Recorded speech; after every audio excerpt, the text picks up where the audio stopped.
is being able to think critically enough in order to be able to interpret the spirit, right? And this is where that God gene comes in. This is where that free will comes in, right? Because the way we strategize something and come up with solutions to something may not be exactly there's not a definitive way that can happen. There's multiple ways in order to go about something. It's like art. So this is the interpretation of the spirit that we talk about. Or more so, this is more so like strategizing. Um, it's more so like strategizing. Like when you there's multiple ways to get at stuff. There's multiple ways to get us, but at the same time, there are things that are complete definitive truth.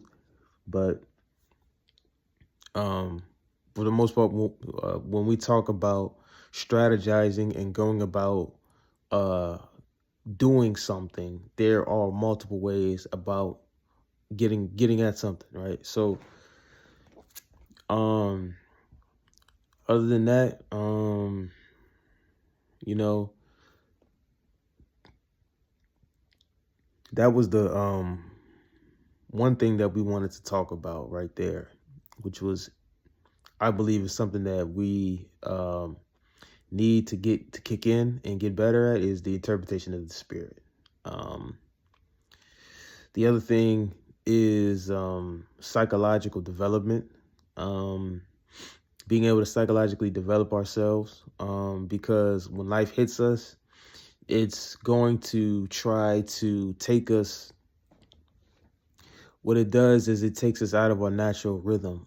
That's the biggest and main fight. It's to take us out of our natural rhythm. So this is why psychological development is so important.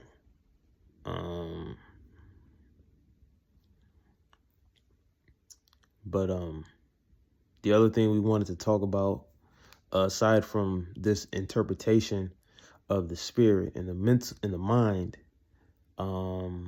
which was the main thing we wanted to talk about, it's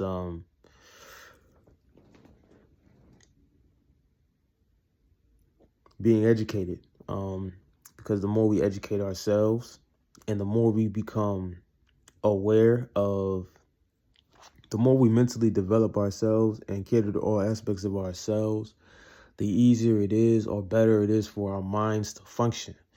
Like, for example, so a lot of times what society will train us to do is to be so logical and to be so strong in our logical sense, in our analytical side, that we forget to really to cater to and strengthen our right hemisphere of the brain, or our emotion and our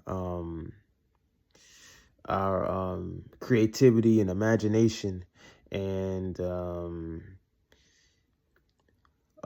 empathy and all these other different things that come from the right hemisphere of the brain, which is just as important, if not more, a little more important than the analytical side of our brain.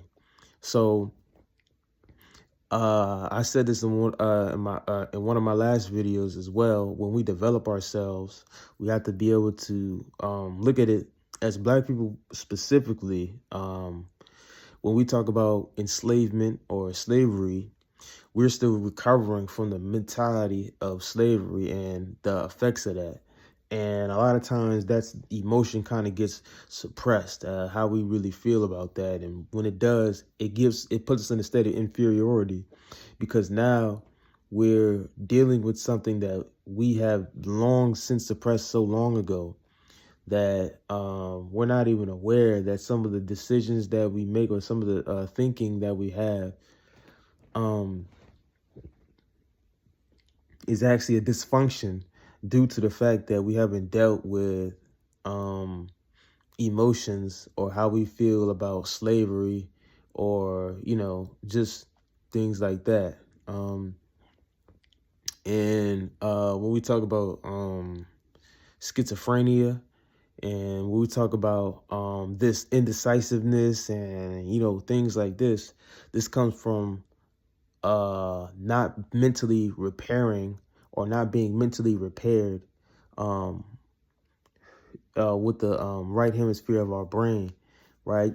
Because when we're not properly functioning on the right hemisphere of the brain, what that does is that messes with the left hemisphere of the brain's functioning, your analytical side functioning, and you know, all these different functions, your discipline, all this stuff gets messed up because the right hemisphere of your brain is dysfunctioning, or it's malfunctioning, it's out of sync.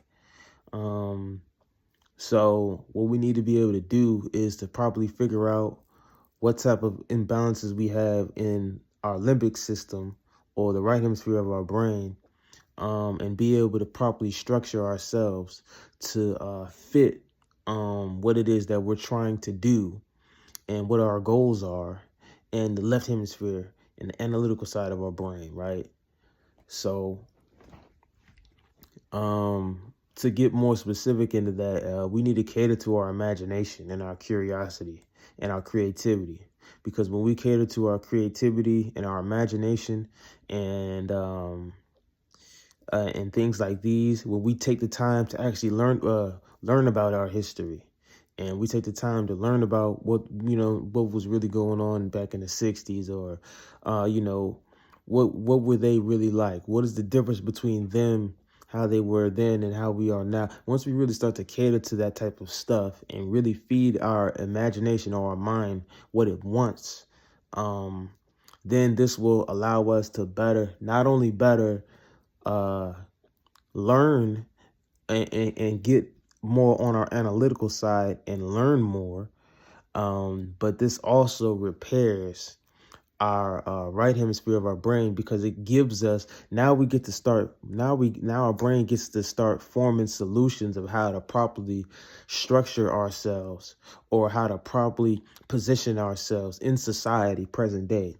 So a lot of the answers that we're looking for in terms of what it is we want to do with our lives and what is it we want to do career wise with ourselves, where can we get that happiness from in our life, and where can we get that satisfaction of fulfillment in our lives, it comes from us catering to that right hemisphere of our brain, and that imagination and that curiosity and that hurt spot in our mind, in our emotion. Once we cater to that and start to really unpack that portion that gets left behind, then we can properly position ourselves and learn what we need to know um in order to position ourselves for what we want. A lot of the things that we want in life, or a lot of the things that we desire, truthfully, because it isn't money, it isn't necessary, it isn't money in a general sense. It's something deeper than money that we desire. We can't get it because we have locked our right hemisphere, the right hemisphere of our brain. We have locked our emotions to society, and now we're functioning in a way where it's like we're just robotic to the system, or we're just robotic to what we do day to day, and we never carve out ourselves. Like even to this day, like you could want to do so much, like start a business, and you want to start this business, start that business, and do this and do that. But at the end of the day, even still, when the right hemisphere of your brain, your imagination, your creativity, your empathy, your emotion, the reason why the emotion behind it, right? The engine behind it, when that is not properly catered to or developed or structured, you can easily be deceived, and you can easily get knocked out, kicked out of whatever it is that you're doing long term, even if what you're doing is exactly what you want to do. you still have to have the engine for it, because at the end of the day, we live, it's a mental battle, or it's a mental thing. This whole life shit this whole life thing is a mental thing. It's a mental thing. So it isn't about what we do necessarily. It isn't about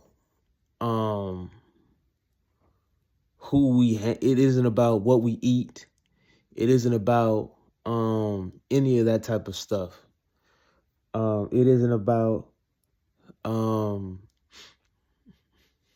it isn't about that, right? What it's really about is what it's really about is our mind. It's about mentally what we mentally experience. How we mentally feel and what we mentally experience is what this whole thing is about. All this other stuff, right? It like is a facade. Like all this other stuff is just an extension, if anything, of that. If it ain't an extension of it, it's a distraction to that, right? And when we talk about when we leave this world right here, what's gonna be left? What's left in the kingdom of heaven, or what's left when we leave this world right here, and when our bodies go back to the earth, is nothing but the mind, and it's going to be nothing but what you experience and how you feel on the mental plane. That's it. That's the only thing that's really alive, and that's the only thing that's really infinite. So when we talk about education and catering to our imagination, this is everything. This is the most important thing. And I mean that in a sense to where this is what's going to give us the spark and put us on purpose with what we want to do. Like, I can say what I want to do is I want to own 3 businesses. I want to become that entrepreneur, and I want to do this, and I want to do that, and I want to give back to the community, and I want to do all these things. But at the end of the day, mentally, what is it that you want? What is it that you want to experience? Like, and you catering yourself and structuring yourself off this.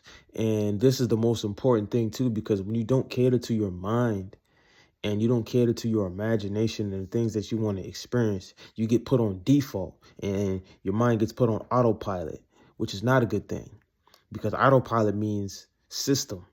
Autopilot means now I'm whatever my environment wants me to be or wants me to think. And now once they control that limbic system, it's over with. It's over with. Because now you're subjected to anything and everything. The last thing you want is to be on autopilot. And that's what religion does. Religion puts you on autopilot. It can.